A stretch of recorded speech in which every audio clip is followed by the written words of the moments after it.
Hey Perth, how are we doing? Good. I'm going to bring the mood down a little bit, so apology for that. But first of all, just a quick hello. So I'm Mike, this is me. I've just spent the last 8 months overseas walking around various countries. This is me after I walked 800 kilometres across Spain. I'm kind of regretting putting that up there now.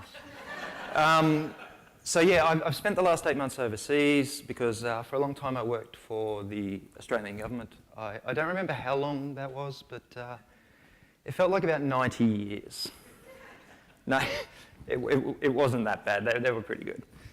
But it was a little bit bad. So I quit my job and I went and hiked around the sea, overseas, and now I'm back. When I'm not hiking, I like to experiment with code, and you can find some of my half-baked ideas on CodePen or GitHub, or occasionally I write something a bit more detailed on my blog. You can follow me on Twitter. It's how I measure my self-worth, so please do. But no, if you have any questions, you can contact me there. So if you haven't seen the title of my talk, it is a CSS Eulogy, so I should say thank you all for coming on this sombre occasion. Can we dim the lights at all? It would be nice. It's not a eulogy for CSS itself, although the landscape is certainly changing, and that's something that I want to touch on. I don't think that we'll be saying goodbye to CSS anytime soon. So rather, this talk's about looking at some of the patterns and techniques that we regularly use and asking ourselves, is this really the best way, or have things moved on? And I'll be honest, it's not going to be easy. We'll be laying to rest some much-loved patterns and designs that have served us well over the years. So if anyone needs tissues, I've got them. I know I'll need one. So be prepared to reflect on negative margins, lament your love of gratuitous clear fixes, and long for the days of pixel-based certainty. But we're going to also be looking to the future and acknowledging Flexbox, Viewport Units, CSS transforms, and Calc as worthy newcomers to carry the legacy of those techniques that came before them. And finally, I'll be demonstrating some new hacks and techniques that you can use that will help you move on. So, as you know, in our industry, things move pretty quickly, and legacy is something that we're always dealing with. And because of this, often we end up clinging to outdated techniques, either out of fear or comfort. And I want to say that that's okay to not want to let go. I know that in the dying days of IE 6 and 7, despite our personal rocky relationship, I often found myself reaching for the comfort of a robust star hack. And to this day, where inline block is concerned, in my heart, Zoom will always be one. I'm glad some of you remember that. And what I'm getting at is, or what I'm not getting at, is that our habits when writing CSS, like anything else, can become ingrained and difficult to change even though we might know better. And I think what we need now is some acknowledgement of this so that we can all grieve and move on. So cherish the memories as we say goodbye to one of our fondest friends, the clear fix. Now, you all know what I'm talking about when I say a clear fix, right? It's a hack to make a container clear its floated children. And it is, of course, an incredibly versatile hack, and one that underpins a lot of patterns we use, things like media objects, navigation, grids. We use it everywhere. And in fact, we use it so much that we often forget it's a hack. But if you've ever had to explain to someone who doesn't know what a clear fix is, you will have realized that it makes very little sense. Although it may seem like second nature, floats were never meant to be used for solving the majority of the layout problems that we ask them to solve. They're not intuitive as a layout system, and they require things like clearfix to work at all. Why should we have to do this is a perfectly legitimate question. And I think that, you know, we've come to accept that this is the de facto way to solve many problems. And when we get to this way of thinking, I think that we become closed to new ways of thinking and sometimes fail to see better options. But before we talk about those better options, this is a eulogy, right? So I think it's only fitting that we take a look at the life and evolution of clearfix. I mean, it's been good to us, and it seems like the honourable thing to do. So this is, of course, a primitive ancestor to our modern clearfix. Or those of you that know anything about animals might say, Mike, you fool, this is in fact a chimp. And okay, very clever Perth, you know animals. But he's a very symbolic chimp. And the reason he's so happy is he's just discovered that he can force a container to clear its floated children by adding an empty div at the bottom with the property clear both. Now, It's a simple and fairly elegant solution, but of course it's not semantic and we don't use empty elements. So what this chimp didn't realise was that, like a fish taking the first evolutionary steps out of water, the next few years were about to be a little bit awkward. And I hope you'll forgive me for extending that metaphor, but I think you'll agree it was completely worth it to get this on a slide. So again, the point I'm not getting at is that our early clearfix tricks were not entirely pretty. You might remember examples like this. I don't want you to read it, just glance at it with a fond nostalgia. It contains various hacks to target specific browsers, and in each case it's trying to do just one thing. That is to trigger an internal browser rendering property known as block formatting context, or you might remember hasLayout in IE. If you don't know what block formatting context is, simply put, it's the devil's magic. Block formatting context is an internal browser rendering property that can only be triggered indirectly with CSS, and that's what all these hacks were about. One side effect of block formatting context is clearfix. So clearfix is a side effect. Pretty soon browsers lifted their game and we didn't need the vast array of hacks. So this one I call a transitional stage clearfix. It still has some of the hacks, but it's not quite as scary, right? And then in 2011, Nicholas Gallagher improved on this again and gave us the micro clearfix. And if you're using a clearfix today, it should probably look something a little like this. And an interesting point to make is this example kind of brings us full circle. Like the early example that the chimp discovered, we're back to adding an empty element at the bottom of the container with the property clear both. The only difference is that this time it's a pseudo element. And I think it can be valuable to reflect on the history and the evolution of various patterns, because often it can point us to the future. Now, I just want a quick show of hands. Who's used a clearfix in the last year? Nearly all of you, right? Who's used it in terms of a .clearfix type utility class? Fewer. Okay, but still many of you. This is something that I think we've all done at one stage or another, and it's something that I'm guilty of too. Now, I'm willing to bet you my left hand, and this is my left hand if anyone wants to know what they're getting into, that it's lovely, isn't it? I'm betting that we're going to be saying goodbye to this technique once and for all this year, if we haven't already for the most part. And the reason I think this is that firstly, there's a lot of patterns that we can use today that don't require a clearfix at all. But in terms of a .clearfix utility class, preprocessors like less and SAS have finally meant that we can put an end to clearfix. Previously, it might have been quicker to write a utility in the CSS and then use this where required as a class in the HTML. But with mixins, we can write our clearfix once and add it to as many components as we want. And again, I had difficulty letting go. I don't know if you can read that, but it kept me up at night wondering whether to use a mixin or a utility. And I'll always have fond memories of this. I call this the clearfix shotgun approach. If you don't know how to solve a layout problem, just clearfix all the things. Now, this was particularly common in large teams, and it was always lovely to come in for code review and find this. It wasn't until preprocessors gave us placeholders that we were able to forcefully put an end to this. Now, placeholders differ from regular mixins in that they're not rendered to the final style sheet, so there's no need for a utility class at all.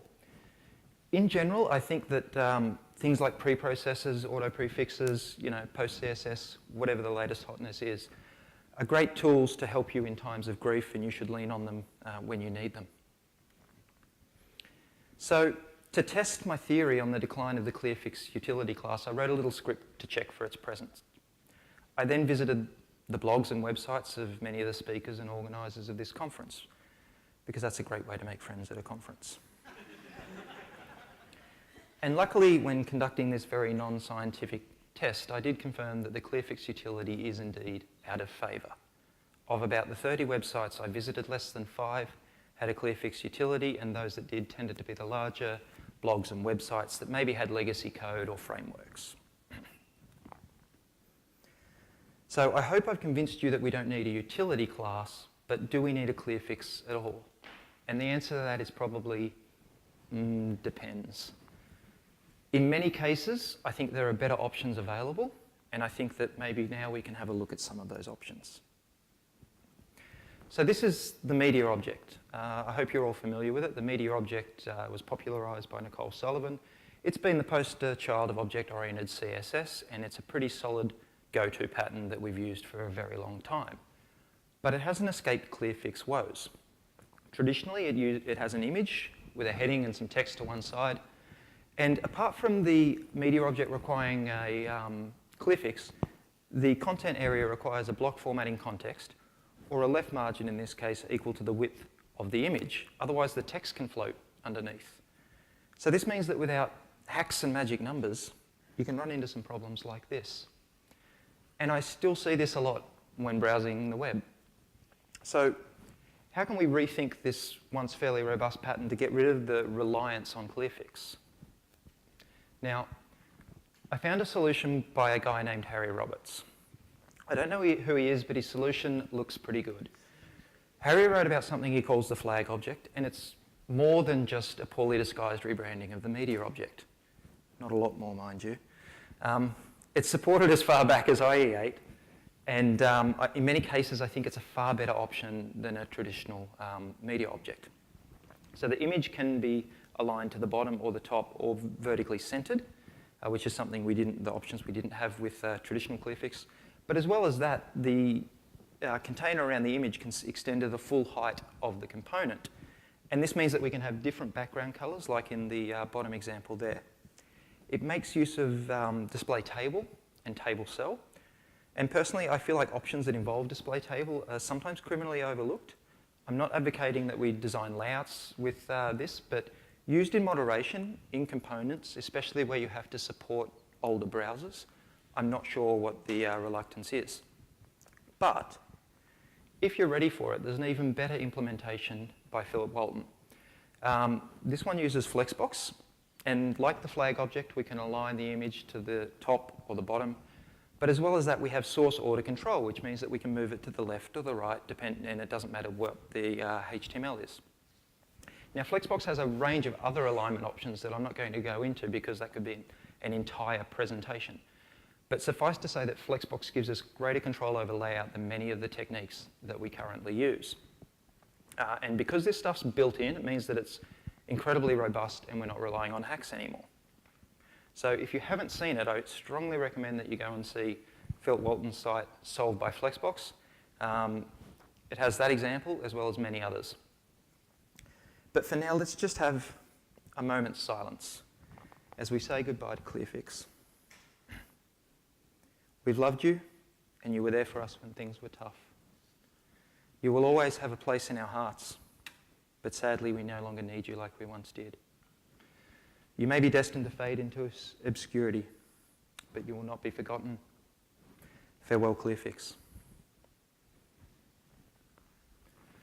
But we can't dwell on our sorrow for ClearFix too long because there's other patterns that I want to say goodbye to, and one of those is negative margins. Now, despite their image as a hack, negative margins are well described by the CSS specification, and in many cases we use them exactly as was intended. So I'm not firing at negative margins in general, but I do think they tend to be a symptom of poor choice in our CSS. So with more layout options available, I'm finding fewer situations where I actually need them. And one practical example of negative margins that I want to sort of hone in on is one that I've used hundreds of times. I'm talking about modals, or more generally positioning anything in the center of the screen. This might be a login box, a dialogue of some kind, or you might be asking me to share your article on Facebook before I've read it or determined if it's relevant. And of course, if that's what you're doing, you can stop, but there are some legitimate reasons for using a pattern like this. So whilst it might not be as close to our hearts, let's take a look at the life and evolution of this pattern, shall we? Historically, we might have used an alert or a confirm dialog. And the problem with these is they're ugly, obnoxious, and you can't change a thing about how they look. They have limited options. So obviously we all just avoided these in favor of custom options, right? Oh, sorry. Hang on. Sorry about this. Oh, shit. We'll just do that. All right. Sorry, I lost my speaker notes. All right, so yeah, what were we talking about? Okay, modals, right. So historically, we'd use a technique like this. We'd give it a top absolute position and a top and left value of 50%. This would place the top left corner of the modal in the center of the screen. To place the center of the modal in the center of the screen, we give it a negative margin equal to half its, a negative left margin equal to half its width, and a negative top margin equal to half its height. So is anyone still regularly using this technique? Not many of you. Okay, that's good. The problem that I have with examples like this is that the width, the height, and the negative margins are all magic numbers. As well as this, I find that I'm writing multiple implementations of this for different screen sizes and an inline version for mobile. And there may be situations where I don't know the width of the thing that I'm trying to center. So this one's fairly robust technique's not solving all of my problems. And to address this uncertainty, my first inclination was to try and make those negative margins percentages. And this is, of course, a mistake I only made 150 times before I learnt that percentages in negative margins and width are relative to the parent element, not to the element itself. But luckily, this is how CSS transforms work. With translate, you can move an object 50% of its own width or 50% of its own height in any direction. So that's intuitive, and there's no magic numbers. But this pattern too might be on the verge of another evolutionary leap. I'm talking about the dialogue element. So the dialogue element is relatively new. It's supported in, I think, Chrome and Opera, but there's some pretty good polyfills that are as good as any custom options that you're using. So you can start making use of this today. Now, the dialogue element is automatically centered. You can see there's no CSS there for positioning. As well as this, we get show and hide methods for free, which means that we're not toggling classes and doing other extensive things. And as well as that, we get this pseudo overlay or backdrop element.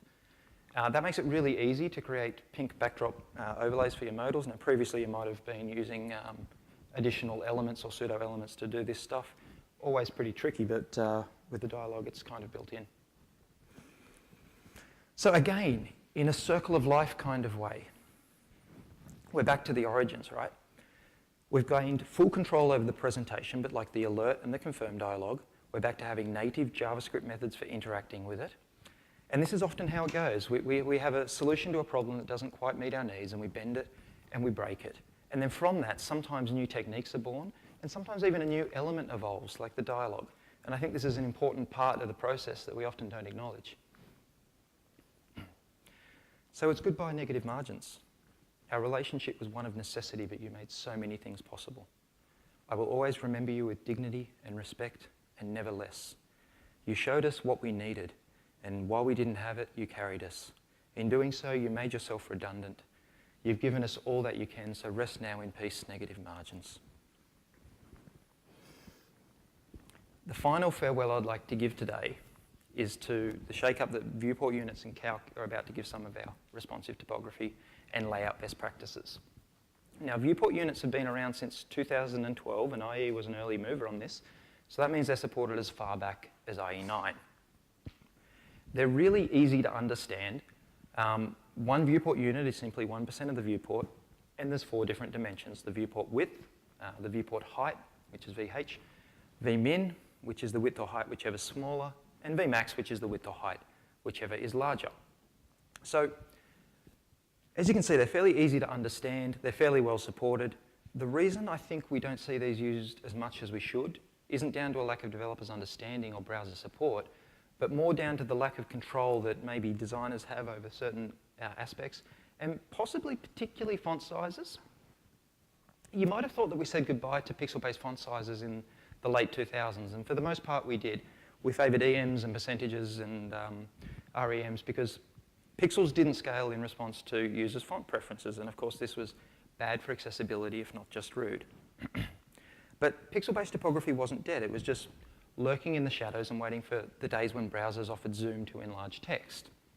And with this development, many designers and developers decided that the accessibility concerns of pixel-based fonts were not as much of an issue. Now, of course, that debate still rages, and that doesn't matter. The truth is, whether we're using EMs, REMs, or percentages, these are all just abstractions of a base font size, and we usually know that that's 16 pixels. So we've never really given up complete control. So viewport units are different. They represent an evolutionary leap, a fundamental change in approach. Unlike all the other unit types we regularly use, these are not relative to the base font size, and that means that for the first time, we have truly responsive typography. This means that we can say goodbye to clunky responsive type techniques like this.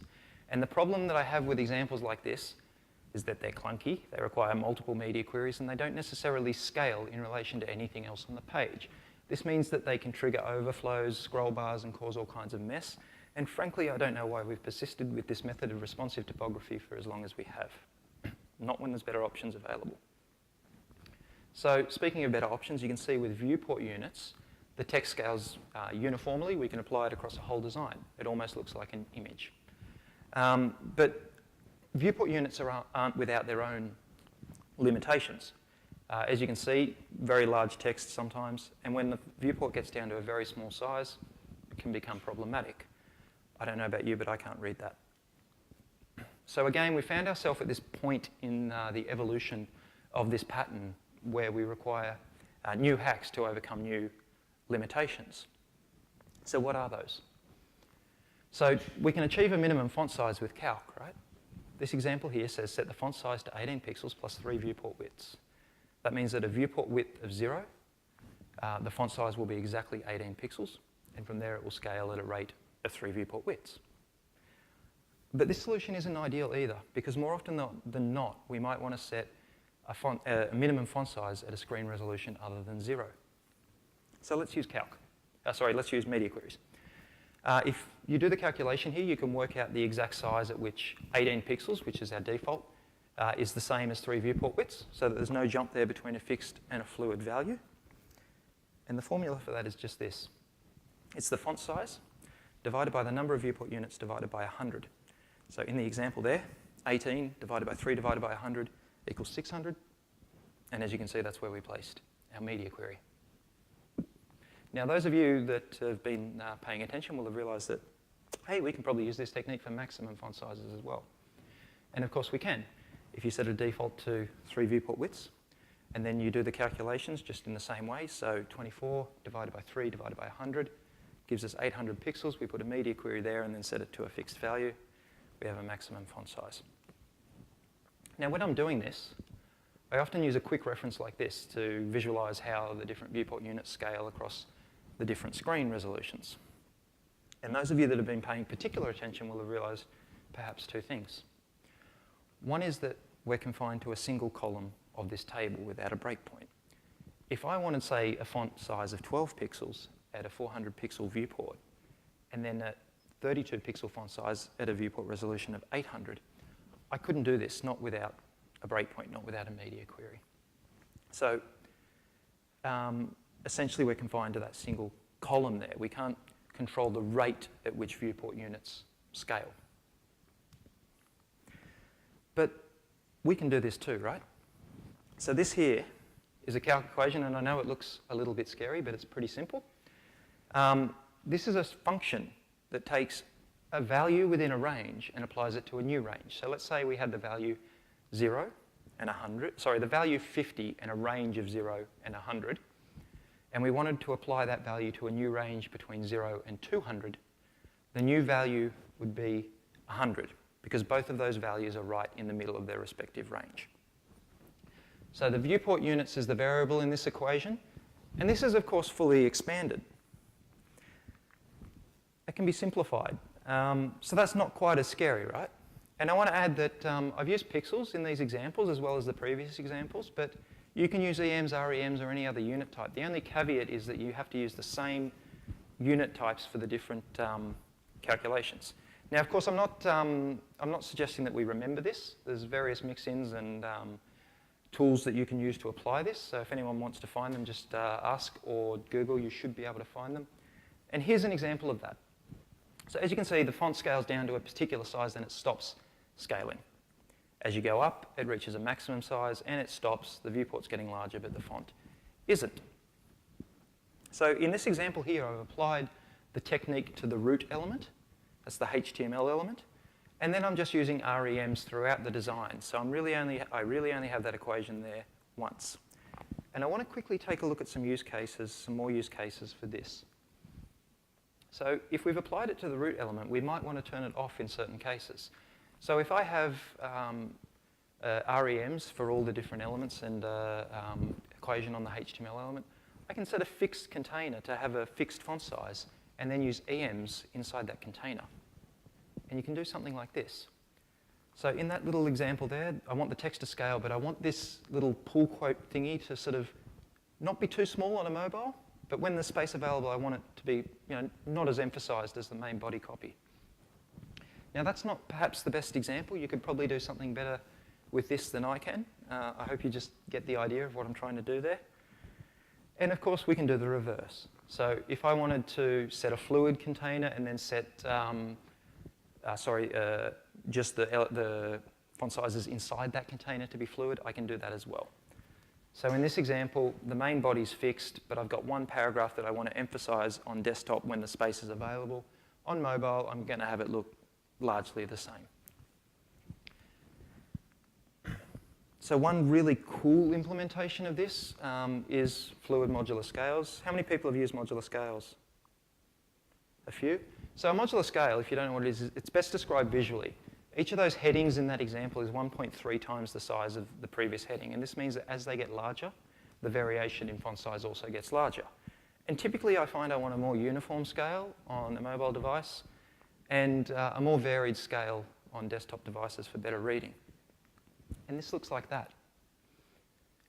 As you can see, it transitions fluidly between one scale and the other. So this means that that type looks perfect on any screen size. We're no longer just designing for 2 or 3 different breakpoints.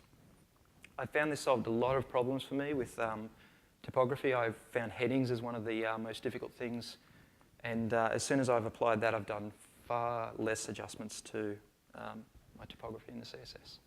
Now, you don't have to throw out everything you know about design or typography or whatever you're doing.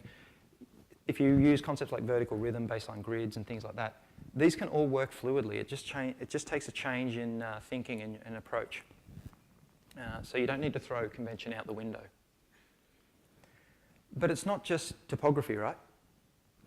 So who here hasn't struggled for a perfect implementation of a responsive tomato? So this isn't just icon fonts. This is scaling the width and height of the SVG, and it's scaling at a different rate to that of the window. I just want to show that you can apply these properties to things other than font sizes. And here's a more sort of complicated layout example. And again, this isn't necessarily the best example, but there's a lot of interesting stuff going on here. The images are scaling between a 1-to-1 ratio and a 16:9 ratio. The body copy is staying fluid and maintaining its line length.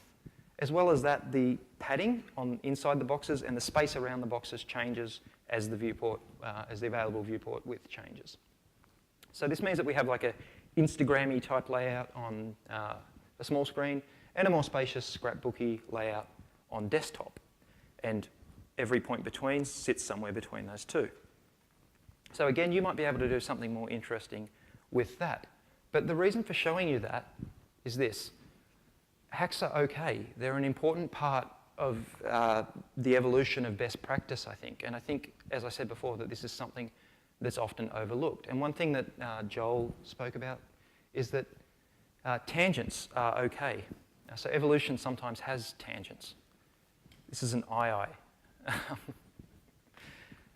This was one of my tangents recently. I don't know if anyone saw this. It's a CSS-only scroll indicator. And it works a little bit like this. It's one of the most shameful things I've ever built, really. It uses a background gradient to simulate the position of the scroll indicator and a little window through the content through which it appears. Now, the reason for showing this is that I've hoped I've shown that you can think about things a different way to solve problems, you know? And when we do this, we sometimes come up with new techniques that are quite useful. They're not always that useful. But it's an important part of the process. Right, so just like every eulogy you've ever been to, this one ends with a closing rant.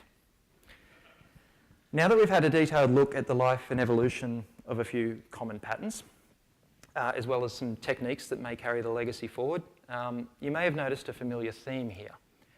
Our hacks are usually just clever workarounds for the limitations of CSS, right? And in many cases, those limitations relate to layout. And in many ways, this has in fact been a talk about layout. And that's because CSS was not designed for solving layout problems. It was designed for adding simple styles to documents, basically. But now, for the first time in the 20-year history of CSS, we have features that were designed specifically to help us with layout problems. But could we be a bigger bunch of hypocritical whingers? I'm constantly hearing that Flexbox is confusing or hard, but truthfully, is it any more confusing than the layout techniques we've cobbled together with absolute positioning, negative margins, and clear fixes? We're still having difficulty letting go. I hope I've helped you to grieve and move on, and I want to leave you with one more positive thought, and that is that practice this stuff now, because we have a whole range of new layout and typography features coming to browsers soon, things like grids, things like variable fonts. So these things are going to require a change in mindset, and I think that there's never been a better time for exploring and experimenting on the web. So I want you to go and do that and take from some of those examples there to sort of just be a part of that evolutionary process. We're about to enter a new era of CSS where layout's more than just an unintended consequence, and it's not going to be easy. You're probably going to have difficulty letting go. There'll be new quirks and new limitations and new boundaries and new hacks for you to work with. So I hope I've helped you sort of deal with that process. So thank you very much. Does anyone need a tissue?